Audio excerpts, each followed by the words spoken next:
Bismillahirrahmanirrahim. Assalamualaikum warahmatullahi wabarakatuh. Waalaikumsalam warahmatullahi wabarakatuh. Alhamdulillahi ala ni'matil islami wal imani wal Qur'an alladhi anzalahu Allahu fi Ramadan hudan linnasi wa bayyinatin minal huda wal furqan.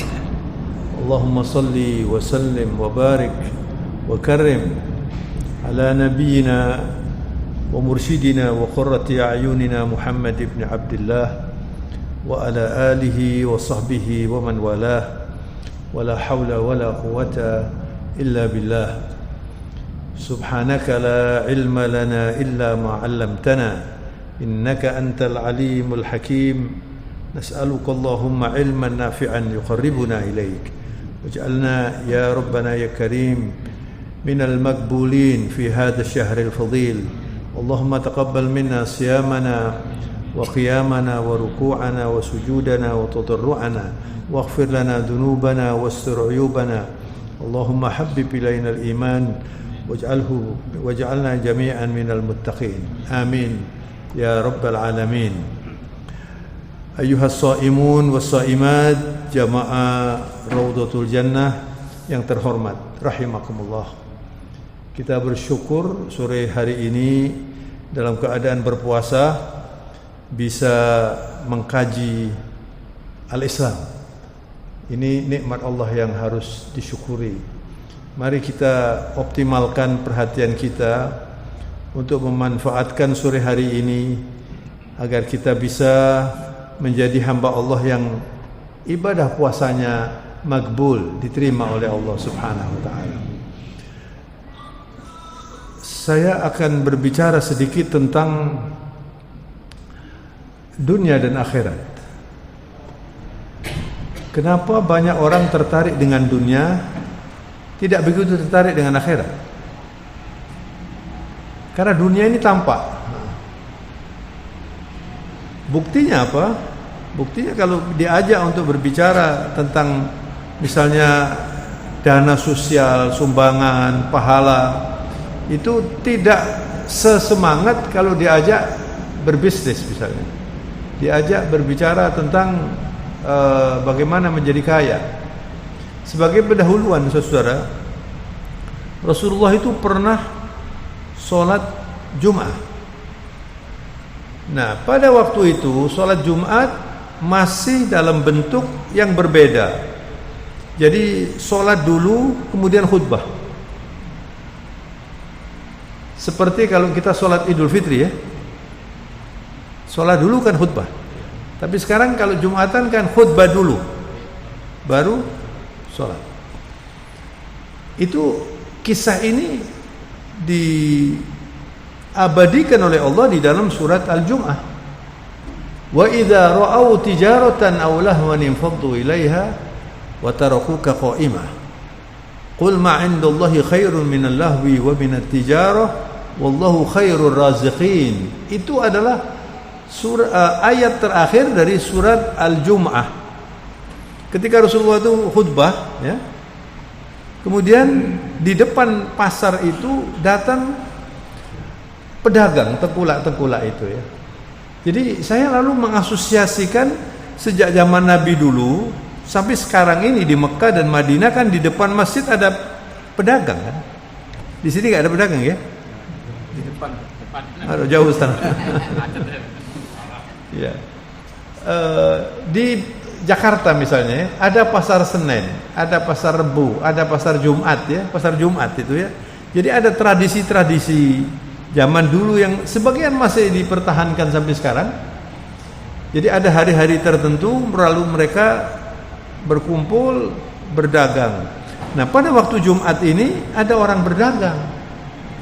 Nah, sebelum ayat itu ada ayat larangan ya, kalau sudah waktunya sholat harus berhenti berdagang itu. Di Al-Falah ada pedagang. Ya ayyuhalladzina amanu idza nudiya lis-salati min yaumil jum'ati fas'au ila dzikrillahi wa dzarul bai'. Dzalikum khairul lakum in kuntum ta'lamun. Hei orang-orang yang beriman, kalau sudah waktunya sholat Jum'ah cepat bergegas, jangan terlambat. Kemudian fas'au ila dzikrillah. Allah. Itu perintahnya itu diperintahkan untuk berzikir. Sekarang ini kita ini, saya menyampaikan tausiah, Bapak Ibu mendengarkan, ini zikir. Anda kalau bersedekah itu zikir. Anda membaca Quran zikir. Anda silaturahmi itu zikir. Ini zikir dalam arti yang umum, yang luas. Tapi ada zikir yang khas. Misalnya kita habis sholat beristighfar, bertasbih, bertahmid, bertakbir. Itu zikir yang khas, ada zikir yang umum. Nah, Allah Subhanahu wa ta'ala ketika memerintahkan orang sholat Jumat itu menggunakan kata zikir. Fas'au ila dzikrillahi wa darul bai'. Dagangan berhentikan. Saya di Masjid Al-Falah pernah menyampaikan, karena di Al-Falah itu kalau sudah mulai akan naik mimbar diumumkan para pedagang supaya berhenti. Masih ada yang terus. Karena ada larangan ketika Anda memulai sholat Jumat itu tidak boleh menjual, maka kalau orang menjual pada waktu khutbah sudah dimulai, hukumnya jadi haram. Tidak boleh berjualan. Nah, pada waktu itu Rasulullah SAW berpidato, para pedagang itu datang, orang-orang jamaah ini meninggalkan tempat.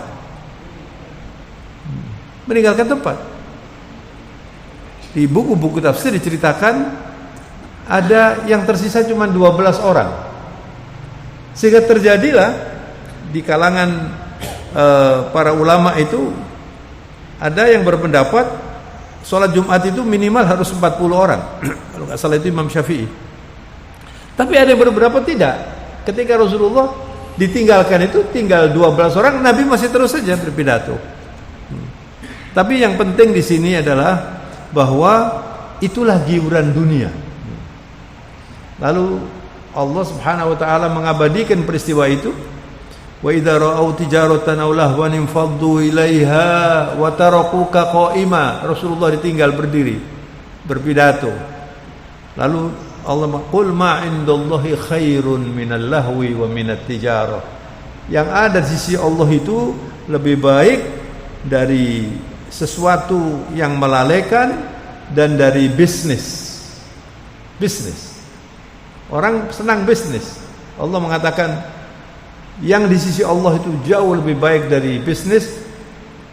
Wallahu khairur raziqin, dan sebaik-baik yang memberi rezeki itu adalah Allah. Artinya jangan khawatir Anda meninggalkan perdagangan untuk sholat, ya. Di pasar-pasar itu kan, di Pasar Turi ada masjid kecil di Pasar Turi. Ada teman saya itu dagang di Pasar Turi, katanya kalau sudah Jumat itu tambah ramai pasarnya. Jadi ketika mendekati Jumat tambah ramai, mau berangkat enggak jadi. Akhirnya berangkat terlambat. Nah, ini dilarang oleh Allah. Inilah bukti bahwa orang itu lebih senang urusan dunia dibanding urusan apa? Akhirat. Karena akhirat itu kan nanti. Makanya saya berkali-kali dalam ceramah mengatakan, berpikir tentang surga itu jangan dipikir jauh, kapan surga itu.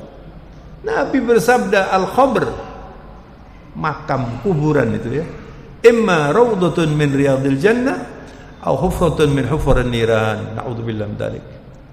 Orang masuk kubur itu salah satu menikmati surga, taman surga, dan dia tahu tempatnya nanti di mana. Atau hufratun min hufarin niran, lorong neraka. Na'udzubillah min dzalik. Sedangkan orang mati itu bisa lagi duduk terus meninggal. Di Malang itu lagi nonton sepak bola meninggal, ya. Banyak lagi meninggal. Bersama-sama mati. Jadi antara mati dan hidup ini kita nggak tahu, ya. Kita ini sekarang diberi kesempatan oleh Allah berpuluh kali sudah Ramadan ini. Jangan sampai tidak berhasil. Rasulullah pernah naik di atas mimbar, beliau mengatakan khaba wa khasir man adraka Ramadan hatta salakha wa lam yughfaru lah, atau kama qala sallallahu alaihi wasallam. Rugi dan petaka itu, hampa, gak dapat apa-apa, ya, rugi. Orang yang mendapat kesempatan Ramadan sampai selesai, tapi dosanya tidak sempat habis. Dosanya tidak diampuni. Jadi kita jangan sampai termasuk golongan itu. Khaba wa khasir, rugi dan hampa, gak dapat apa-apa. Bahkan ada lagi hadis yang dengan menggunakan kata syaqiyah, durhaka. Syaqiyah. Maka sore hari ini saya ingin mengingatkan, ya, memang saudara, dunia ini sifatnya menarik. Dunia itu punya daya tarik yang kuat sekali. Ali bin Abi Thalib, khalifah yang keempat itu, memberi sifat dunia ini ada 3 macam. Ad-dunya, kata Sayyidina Ali, taghurru. Taghurru itu menarik, menipu, ya. Wa mal hayatud dunya illa mata'ul ghurur.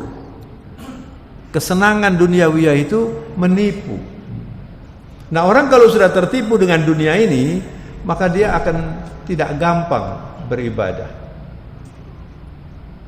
Makanya Sayyidina Ali bin Abi Thalib radhiyallahu anhu mengatakan bahwa dunia ini taghurru.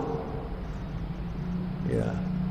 Ini Pak Uda di sini ada konglomerat enggak? Konglomerat itu sulit ke masjid. Sulit ke masjid karena pikirannya itu terlalu banyak untuk dunia. Jadi dunia dan akhirat ini tarik menarik seperti masyriq maghrib. Kalau orang sudah cenderungnya ke sini, di sininya jauh. Kalau cenderungnya ke sini, sininya jauh. Nah, gimana supaya di tengah ini, ya? Ini yang tidak mudah itu. Kita gunakan dunia itu untuk akhirat, itu yang benar. Jadi bukan kita tidak boleh kaya. Tapi kalau Anda kaya, bisa mengumpulkan uang banyak, kemudian Anda sibuk dengan ini, sulit tarawih, ya. Pedagang-pedagang itu, apalagi kalau Anda ke Ampel, pernah ke Ampel ya? Itu ramai sekali kalau Ramadan, waktunya di masjid itu Lailatul Qadar, tambah ramai mereka, nggak pakai tidur. Jadi dagang terus itu. Memang menariknya luar biasa itu. Antara masjid dengan uang itu, mana yang gampang tertarik kita ini? Kalau di sana ada pembagian uang, satu orang dapat 12 juta, berangkat semua ke sana ini semua. Ditinggal. Nabi aja ditinggal, apalagi Taufik. Nabi itu loh ditinggal. Jadi pertama taghurru, kemudian tadurru. Tadur itu mengganggu, Pak. Anda kalau kaya itu jangan dikira orang kaya itu enak loh, Pak. Apalagi orang melarat. Tambah gak enak lagi. Itulah dunia. Dunia. Anda lihat sajalah gerak-geriknya orang kaya itu. Dan Anda lihat sekarang ini, dunia politik ini loh. Segala macam peraturan dilanggar hanya karena untuk kedudukan. Itu dunia. Gak pakai peraturan. Kenapa? Tertarik, lupa mereka ini. Mata'ul ghurur. Itulah dunia itu. Jadi dunia itu menarik dan bahaya, mengganggu. Anda kalau nggak punya uang itu nggak bisa ke masjid sampai. Apalagi uangnya banyak, ngitung terus. Jadi gimana ini? Banyak repot, nggak banyak repot lagi, lebih repot lagi. Ya itulah dunia. Diperlukan agama, diperlukan Islam. Kalau orang itu pakai Islam, kaya pun tenang dia. Kaya pun tenang, ya. Jadi yang ketiga, tamurru, berjalan terus, Pak. Tadi saya berangkat kemarin ini sambil berpikir saya, ya Allah, masih diberi kesempatan saya ini. Beberapa hari yang lalu saya ceramah dengan Pak Sahab. Biasanya selalu dengan Pak Sahab saya itu ceramah di ada BMPD Persatuan Bank Jawa Timur itu. Pak Sahab kemarin katanya saya kurang sehat, jadi saya sendiri. Saya pikir ya Allah, saya ini masih bisa berangkat, ya.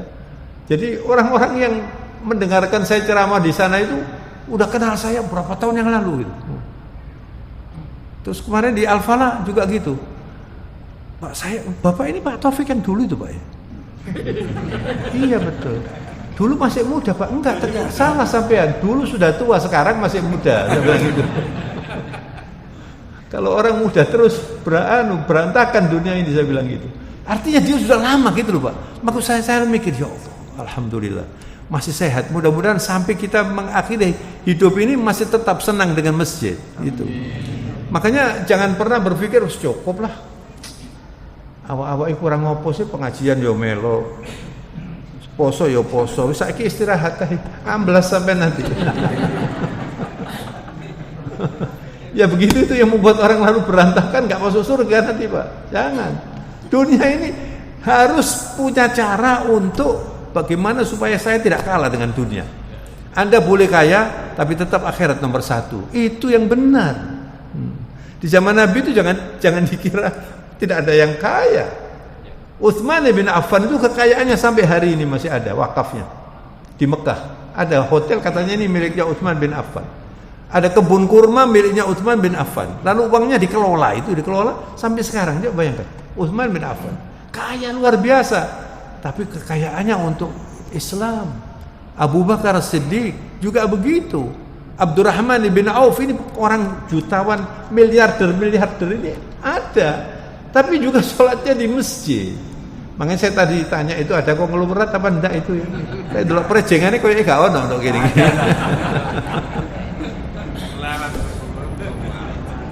Coba dengarkan Rasulullah bersabda, likulli ummatin fitnah wa fitnatu ummati al-mal. Setiap umat itu ada ujiannya. Fitnah itu ujian. Dan ujian umat saya adalah harta. Apa yang kita lihat sekarang ini, itu banyak orang tidak lulus dengan harta. Harta digunakan untuk kepentingan tertentu walaupun itu milik negara. Ini yang terjadi ini. Apa? Mereka ingin mendapatkan yang dunia juga. Mereka nggak mikir. Kapan itu saya pernah melihat di TV 2 kali di UNER ya. Ada orang diuji S3 doktor. Setelah ujian begini, setelah selesai kemudian begitu akan diumumkan hasil ujiannya, pingsan begini. Setelah pingsan meninggal dunia. Pernah juga di kementerian mau disumpah gitu Pak. Mau disumpah. Dia kan mengejar itu jabatan ini. Enggak tahu mau jadi apa dirjen atau apa begitu. Sebelum selesai disumpah meninggal dunia Pak. Itu terjadi Pak.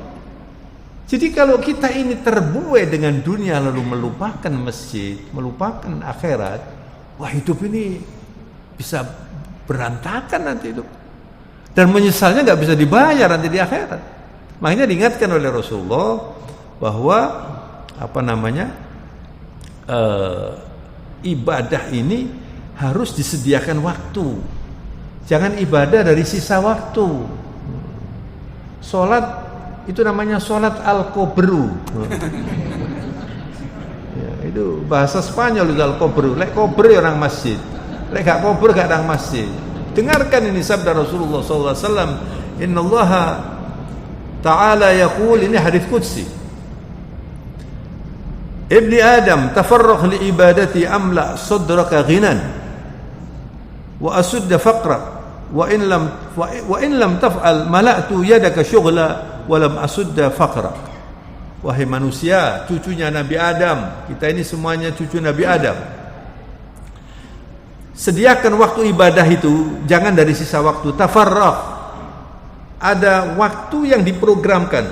Jam sekian saya ke masjid, jam sekian saya bangun untuk ibadah. Harusnya begitu.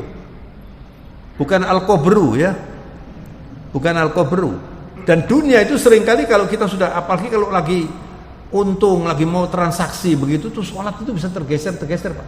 Ya kalau satu kali, kalau dicoba oleh Allah transaksinya sering. Akhirnya sholatnya kalah begitu Pak. Itu dunia. Makanya harus ngerti kita ini bagaimana menggunakan dunia. Kita bisa menikmati tapi tetap kita berpikir akhirat ini sepenuhnya. Ini hadisnya. Kata Allah, kalau engkau menyiapkan waktu untuk ibadah, maka hatimu, kata Allah, hatimu saya penuhi dengan rasa cukup. Al-ghina itu merasa kaya. Tidak takut fakir Pak. Tidak sedikit orang yang takut fakir. Kulek pensiun mangan opo. Lah biasanya makan apa saya? Masa setelah pensiun terus makan kayu apa? Ya Pak. Kan banyak orang begitu. Ya opo iki? Lek pensiun mangan opo? Itu orang yang tidak punya iman itu. Kita ini tiap hari dikasih oleh Allah segala macam. Kok masih takut aja? Makanya ibadah disiapkan waktu khusus, itu ibadah. Jam sekian sampai sekian saya harus zikir. Jam sekian sampai sekian saya sholat sunnah. Semuanya itu diatur. Apalagi Ramadan ini Pak. Anda jangan meninggalkan sholat sunnah Ramadan ini. Karena kesempatan seperti ini kesempatan emas ini. Kenapa Allah memberi Ramadan? Supaya kita masuk surga. Karena apa? Surga itu tempatnya orang bersih Pak. Nggak ada koruptor masuk surga kecuali kalau bertobat. Ya. Dan tobatnya itu sulit. Harus mengembalikan hak. Makanya jangan mendekati dosa satu itu Pak. Kalau dosa antara kita dengan Allah itu dihapuskan sama sekali. Ramadan ini. Ghufira lahu ma taqaddama min dzambih, kecuali yang urusan hukuk. Mengerti Pak? Jadi kalau Anda mendengarkan hadis yang terkenal, man shoma ramadhana imanan wa ihtisaba ghufira lahu ma taqaddama min dzambih, itu dosa antara kita dengan Allah. Dosa apapun.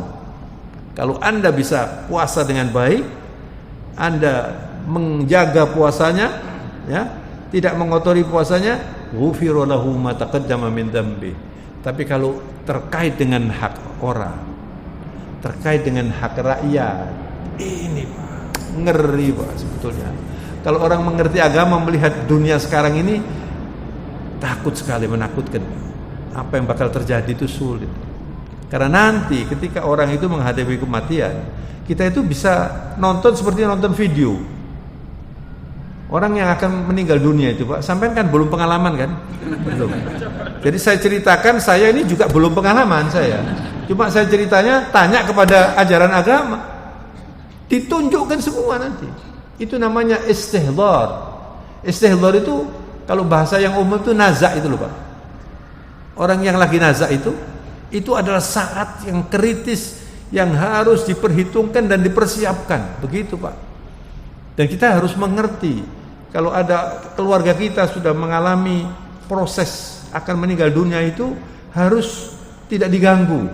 Kenapa? Karena antara malaikat dan setan itu bertarung waktu itu Pak. Kalau orangnya baik, ahlul masjid, orangnya bertakwa, yang hadir itu malaikatir rahmah. Dia tenang. Dia melihat malaikat ini indah gitu ya. Malaikat yang membuat kita ingin gitu. Nah kalau sudah membuat kita ingin, lalu kita ingin menghadap Allah. Tapi kalau orangnya suka mendolimi orang, sholatnya berantakan, orangnya tidak gampang berdamai kalau berselisih, itu nanti akan diganggu. Dan yang datang itu malaikatul azab, na'udzubillah min dzalik. Nah ketika itulah kita diajari oleh Rasulullah, laqinu mautakum la ilaha illallah. Itu saja. Jadi ibu-ibu dan bapak-bapak kalau menghadapi orang yang sakaratul maut ya, itu diperdengarkan, jangan diganggu. Jangan ini nangis, ini kasihan nanti. Jadi cukup la ilaha illallah. La ilaha illallah. Kalau sudah nanti berganti.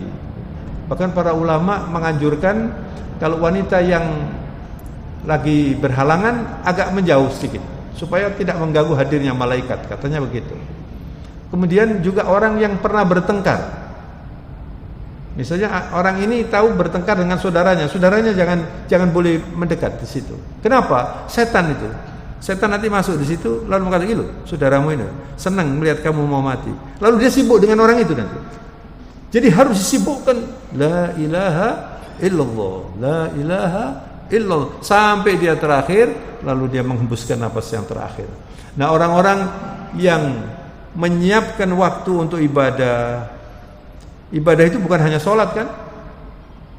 Saya berbuka misalnya, Anda berbuka, itu ibadah. Anda wudhu, itu ibadah. Anda menerima tamu, itu ibadah. Itu semuanya Anda siapkan. Kalau ada tamu itu Anda niat, saya akan menerima tamu saya karena ini kewajiban. Itu ibadah. Jangan tamu dipilih, Pak.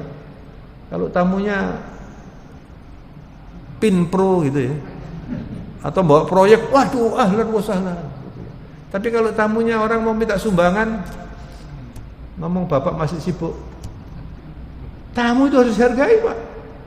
Disitulah nilai iman kita itu. Maka kata Allah, kalau kamu siapkan waktu ibadah, dipenuhi hatimu dengan rasa kaya, rasa cukup. Itu ya. Tetapi kalau Anda tidak melakukan itu, akan dan rasa kefakiran itu ditutup oleh Allah. Rasa kaya, rasa cukup itu dimasukkan dalam hatinya. Dia tidak pernah khawatir. Tidak pernah khawatir. Rezeki di tangan Allah begitu. Dia agak takut. Tapi kalau dia tidak menyiapkan waktu untuk ibadah, fa in lam taf'al mala'tu yadaka syughlan, akan disibukkan terus ngurusi bisnis, tetapi walam asudda faqra, kefakiran tidak ditutup. Saya kadang-kadang itu heran, Pak, ada orang ya bisnisnya apa ini, rasanya nggak terlalu sibuk gitu loh, Pak, tapi kalau mau nyumbang masjid 1 miliar 2 miliar gitu. Betul itu. Sampai saya kadang-kadang bertanya, apa nyambut kayak ini? Tapi ada orang yang banting tulang segala macam, dijalui masjid. Aduh, saya sudah ada nyumbang di kampung saya katanya. Oh, no alasan itu.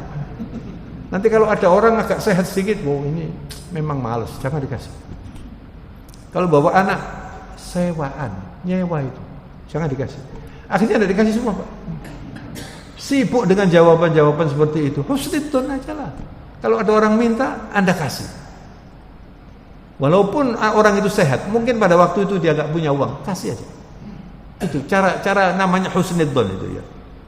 Nah, oleh karena itu, saudara ya, di dalam Al-Quran itu banyak sekali Allah Subhanahu wa Ta'ala berbicara tentang dunia dan akhirat ini. Orang yang suka dunia dan orang yang suka akhirat. Tapi Rasulullah itu tidak mengajarkan kita cuma mengurusi akhirat loh. Jangan Anda cuma mengurusi akhirat lalu dunianya dibiarkan. Jangan. Anda garap dunia. Ketika kita bekerja itu seperti kita ini nggak bakal mati gitu loh, Pak. Itu Islam. Tapi ketika Anda urusan akhirat di masjid, makanya kan di masjid tidak boleh bicara bisnis. Tidak boleh, di luar masjid harus. Karena ini tempat untuk akhirat. Jadi orang yang arif itu adalah orang yang bisa memposisikan dirinya berkeseimbangan. Sehingga ada seorang ulama mengatakan, Islam ini kalau misalnya diumpamakan seperti jeruk begitu, diperas jeruknya, maka keluarnya itu al-adalah.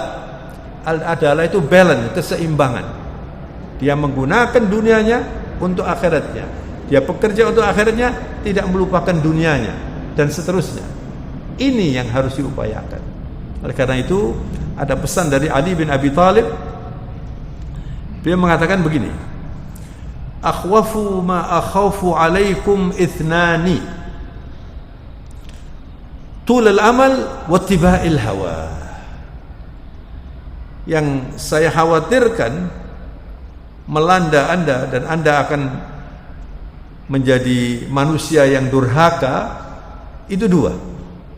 Yang pertama adalah angan-angan terlalu panjang. Keinginannya ini terlalu panjang. Kalau misalnya umurnya masih 30, 35 masih giat-giatnya bekerja begitu ya. Tapi kalau sudah tua tetap saja mau buka cabang di sana, tetap ngurusi ini, tetap ngurusi ini. Nah, ini namanya amal, pakai alif, bukan ain, pakai alif. Amal itu harapan, harapannya panjang. Nah, orang kalau sudah harapannya panjang, lalu ada ittiba'ul hawa. Ittiba'ul hawa itu mengikuti hawa nafsunya. Kepinginannya banyak, Pak. Sudah lupa dia ini sudah tua mau nggak tua, kepinginannya melebihi yang muda. Nah, itu berbahaya sekali. Ini kata Ali bin Abi Thalib membahayakan. Sebab apa? Sebab orang kalau keinginannya itu panjang ya, walaupun sudah umurnya 70 masih ingin jadi presiden. Ini di Jepang bukan di sini. Kepingin begitu terus, Pak. Kepingin terus, Pak, ya. Itu akan membuat dia melupakan akhirat. Akhirat enggak dipikir, Pak. Dia ingin hidup 1000 tahun lagi. Fir'aun itu umurnya 200 loh, Pak. menjadi kaya, menjadi pemimpin terus sampai mati, terakhirnya ditenggelamkan oleh Allah Subhanahu wa taala. Itu tulil amal. Jadi makanya hidup ini perlu teknis, jangan sampai salah gitu loh. Artinya walaupun Anda tua terus punya kekayaan, gunakan kekayaan itu untuk akhirat Anda. Jangan terus ditambah. Yang namanya rezeki itu, Pak, itu bukan aset. Ini kan nggak ada air di sini ya, karena saya puasa ini ya. Kalau misalnya ada air di sini, itu kalau saya minum itu rezeki saya. Ini baju ini saya pakai ini saya punya baju ini rezeki saya ini, karena saya pakai. Yang saya makan itu namanya rezeki. Tapi yang di rumah, yang di bank, aset-aset itu namanya kasab. Itu belum tentu rezeki Anda loh. Uang yang di dompet Anda itu bisa jadi rezekinya pencopet, bisa. Ya, uang yang dipakai itu rezeki. Baju sampean ini itu rezeki sampean itu. Yang belum dipakai ini nggak tahu kita.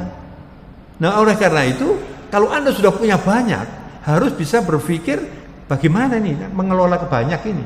Kalau ditumpuk, sulitnya apa, Pak? Nanti di akhirat hitungannya panjang. Makanya kan dulu saya pernah cerita di sini dulu. Kalau Bapak masih ingat, saya punya teman orangnya kaya. Orangnya baik, kaya orangnya. Terus saya datang ke rumahnya, terus ngomong begini. Aku takut ya, apa? Jadi ini wong sugih iku mlebu surga iku terakhir. Terus yang penting gak mlebu, bilang gitu. Terus dia bilang, "Lu enggak betul, saya mau tanya. Apa betul itu terakhir?" "Ya bukan terakhir," saya bilang gitu. Terus saya tanya, dia itu ada mobil berapa gitu, rumahnya bagus itu. Daerah-daerah mahal itu, Pak, itu, Pak. Terus saya kita takut ya, Pak. Saya ngomongnya bahasa Jawa gitu sama dia. Tak tahu, "Iki main sapa iki mobil iki?" "Lu wekku iki." Nah terus ini wekku kabeh. Nah, iku wekmu iku kalau dalam bahasa agama namanya majazi. Majazi itu ya sekedar diberi nama saja. Ini HP-nya siapa? Ini saya akan mengatakan HP saya ini. Tapi hakikatnya bukan. Ini adalah sesuatu yang dipinjamkan oleh Allah kepada saya selama saya masih bernafas, termasuk baju saya, rumah saya, semua yang saya miliki, yang Anda miliki itu dipinjamkan Anda lalu menjadi milik Anda dalam tanda petik. Begitu sudah meninggal dunia, pemilikan itu habis. Mengerti, Pak? Kenapa? Dikembalikan kepada yang punya. Itu kepemilikan. Nah, nanti di akhirat Anda ditanyakan, kamu dititipi berapa? Yang fakir miskin ini paling enak itu kalau di akhirat, Pak. Wis iki wis itu kan ini langsung mlebu surga wis. Tapi yang uangnya banyak ini, Pak, ditanya dulu. Dari mana uang itu?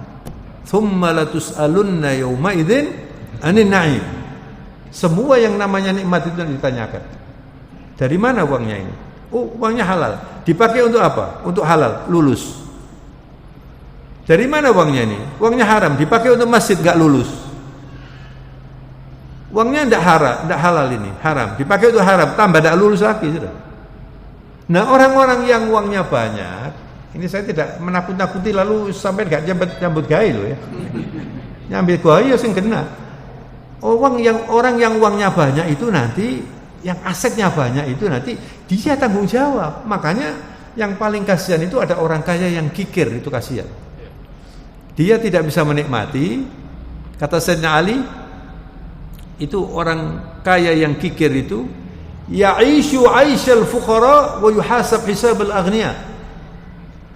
Dia hidup sebagai orang fakir miskin, tapi nanti dihisab sebagai orang kaya. Itu repotnya orang yang kikir itu, Pak. Wong itu miliknya dia dalam tanda petik. Mengerti, Pak? Nah, kalau kita ini terlalu panjang keinginannya, kemudian mengikuti hawa nafsu, itu akhirat nanti menjadi sulit. Akhirat menjadi porsinya sedikit. Nah, teman saya yang tanya tadi saya katakan, jadi nanti yang membuat orang kaya itu nanti panjang itu urusannya karena semuanya nanti ditanyakan. Ini ditanyakan ini. Kalau halal semuanya, masuk surganya atas sekali. At-tajiru saduq ma'al anbiya was siddiqin fil jannah atau kama qala sallallahu alaihi wasallam. Orang kaya yang betul-betul bersih hartanya, tidak kikir, zakatnya dikeluarkan, banyak orang hidup dari dia, masuk surganya tinggi sekali, Pak. Nggak sama dengan orang-orang yang tidak kaya. Tapi kalau tidak benar, berat sekali. Nah, itulah sebabnya, saudara-saudara sekalian saya hormati, ini masih berapa menit lagi? 10 menit. 10 menit. Jadi saya langsung loncat saja, ya. Jadi yang bahaya itu kata Imam Ghazali, kenapa orang yang punya angan-angan panjang, orang yang terlalu cinta dunia itu berbahaya urusan akhiratnya? Karena kalau orang itu sudah seperti itu cara hidupnya, dia pasti sulit beribadah. Dia akan malas beribadah. Tarkut ta'ah wal kasal fiha. Jadi ibadah itu dikerjakan apa adanya saja. Aras-arasan, Pak. Orang munafik itu kalau mau sholat, idza qamu ila sholati qamu kusala. Makanya orang kalau mendengar adzan terus malas itu bahaya sekali, itu sifat orang munafik. Nah, Anda tanya kalau mendengar adzan, makanya adzan itu perlu adzan suara yang enak itu, Pak. Supaya orang senang gitu mendengar itu. Anda kalau dengar adzan gimana? Kaget apa terus berangkat? Ada yang kaget tuh, cek cepet nih, mari zuhur kok sasar. Ini rodok bahaya yang gitu itu. Tapi yang tahu, wah ini saya dipanggil oleh Allah, berangkat sholat. Tapi orang-orang yang panjang keinginannya, cinta dunia, malas dia untuk bertaat itu.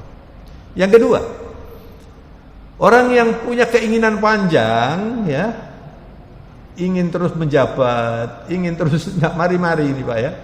Itu biasanya tidak berpikir tentang tobat. Toh saya masih bisa kerja saya. Nantilah sudah mendekati ajal nanti tobat. Akhirnya nggak tobat-tobat, Pak. Makanya tobat itu setiap hari harus tobat. Habis sholat selalu tobat, malam tobat. Rasulullah itu tobatnya ratusan kali dalam sehari kok. Aktsaru min 100 marrah. Wallahi inni la astaghfirullah wa atubu ilaih aktsar min 100 marrah. Wa fi riwayah 70 marrah. Nabi mengatakan, demi Allah saya istighfar dan tobat dalam sehari 70, lebih dari 70 kali. Itu Rasulullah. Lebih dari 100 kali. Jadi kita ini tobat itu jangan nunggu kalau merasa dosa, Pak. Kita ini dosa ini enggak terasa masuk begitu aja. Jadi tobat terus. Nah, orang yang terlalu cinta dunia, terlalu berangan-angan panjang, tobatnya terhambat. Jarang dia tobat.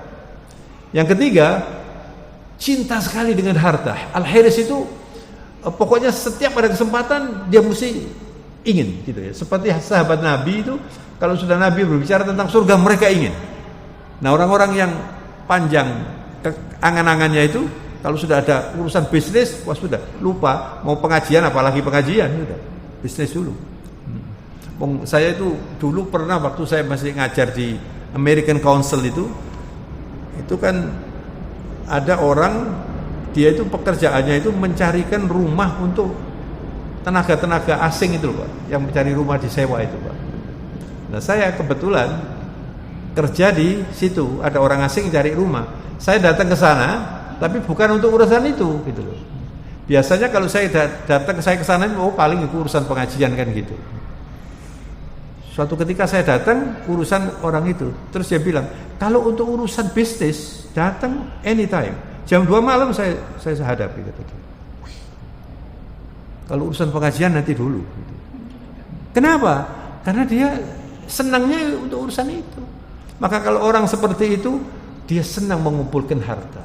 Ada orang yang hobinya itu pokoknya serba mewah, serba dikumpulkan, lalu ditinggal mati nanti, Pak.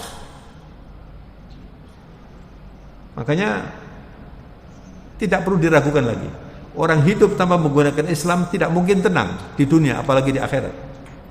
Anda beruntung punya masjid yang makmur ini, manfaatkan ini sampai titik darah penghabisan. Anda dipanggil Allah dalam keadaan cinta dengan masjid ini. Itu insyaallah husnul khotimah insyaallah. Dan yang terakhir, dan ini yang paling berbahaya, kalau orang sudah cinta dunia, angan-angannya panjang, ingin menikmati jabatan terus, ingin menikmati harta yang banyak, punya penyakit namanya qaswah. Qaswah itu beku, Pak.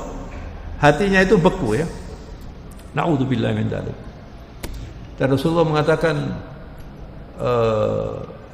yang paling dibenci oleh Allah pada diri manusia adalah qaswatil qalb. Jadi orang itu kalau sudah cinta dunia, pikirannya, hawa nafsunya, pokoknya semua yang diinginkan harus dipenuhi, itu lalu hatinya ini sulit menerima nasihat, Pak. Sulit menerima nasihat. Nggak bisa merasakan nikmatnya majelis taklim seperti ini. Nah, orang kalau sudah nggak bisa merasakan nikmatnya majelis taklim seperti ini, mustahil dia mau bisa sholat khusyuk, nggak bisa. Maka inilah dunia itu, Pak. Makanya Ali bin Abi Thalib itu benar sekali, dia mengatakan itu yang paling saya khawatirkan, ya. Jadi saya ulangi lagi, yang dikhawatirkan oleh Sayyidina Ali terlalu panjang harapan yang diinginkan dalam kehidupan ini dan selalu mengikuti hawa nafsunya. Maka kita diberi oleh Allah ujian namanya as-saum. Oleh karena itu, kalau kita berpuasa, saudara, berbukanya jangan balas dendam, ya. Buka biasa saja. Artinya jangan kalau buka segala macam mau dimana. Sebentar saja sudah kenyang kok kita ini. Dan kenapa Rasulullah mensunahkan bukanya kurma? Sekarang kurma di mana-mana ada. Kalau zaman dulu kan enggak ada. Kata Rasulullah, tafattaru bitamr fa inna tamr fihi barakah. Itu bahasanya Nabi. Jadi kalau makan itu, kalau berbuka itu, bismillahnya itu sunnahnya kurma dulu. Kalau kita kurma dulu, tambah pahalanya. Jangan kolak, Bu.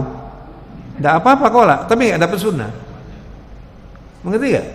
Nah, setelah diteliti oleh dokter, gula yang ada, glukosa yang ada di kurma itu paling tinggi. Jadi Nabi itu kalau makan kurma itu ganjil. 3 biasanya dimakan. Setelah makan kemudian sholat maghrib. 10 menit itu ini glukosa itu sudah masuk ke darah sudah. Tapi kalau Anda makan yang bukan kurma, yang manis-manis yang lain, ya, misalnya juada atau apa gitu ya, megok sing suwe gitu. Tapi kalau ini, nah kalau nggak ada kurma, air, begitu loh Pak. Air itu tuhur, air. Jadi kalau kebetulan nggak ada kurma, minum dulu Bismillahirrahmanirrahim. Itu buka itu ibadah. Kalau Anda bukanya sesuai dengan yang diajarkan oleh Rasulullah, maka pahalanya akan tambah nanti insyaallah. Jadi begitu kesimpulan ceramah hari ini, jangan Anda membiarkan hati menjadi beku. Karena tidak ada penyakit yang lebih bahaya dari qaswatil qalb. Kalau orang sudah hatinya beku, itu suka dendam, tidak mau memaafkan orang. Kalau sudah benci sudah 100%, tanpa batas sudah. Itu hati yang beku itu ya. Diingatkan juga tetap saja. Kalau sudah maksiat, terus maksiatnya melekat. Na'udzubillah min dzalik. Itu adalah penyakit yang jauh lebih bahaya dari penyakit kanker yang super ganas sekalipun. Karena orang yang seperti itu sengsara Pak hidupnya, apalagi di akhirat nanti. Tapi orang-orang yang sakit, walaupun parah sakitnya, kalau dia sebagai orang beriman, hari ini tadi saya menjenguk teman saya yang sakit, saya terharu sekali, sabar orangnya, itu sampai wajahnya itu putih gitu Pak. Lalu di hadapan keluarganya saya mengatakan, ini semuanya ini menghabiskan dosanya ini. Untung orang yang punya penyakit seperti itu. Jadi kalau bapak dan ibu sakit, apalagi sakit keras begitu ya, belajar untuk menerima, itu menghapuskan dosa. Tapi kalau tidak menerima, sakitnya tetap, tapi dosanya tidak dihapuskan oleh Allah. Termasuk juga keluarganya diuji oleh Allah. Tapi orang-orang yang hatinya beku itu sulit menerima karena cinta dengan dunia kan. Jadi gak mau sakit. Sedangkan sakit itu sebetulnya itu adalah bagian dari nikmat ya. Anda kalau gak pernah sakit gak bisa merasakan enaknya sehat.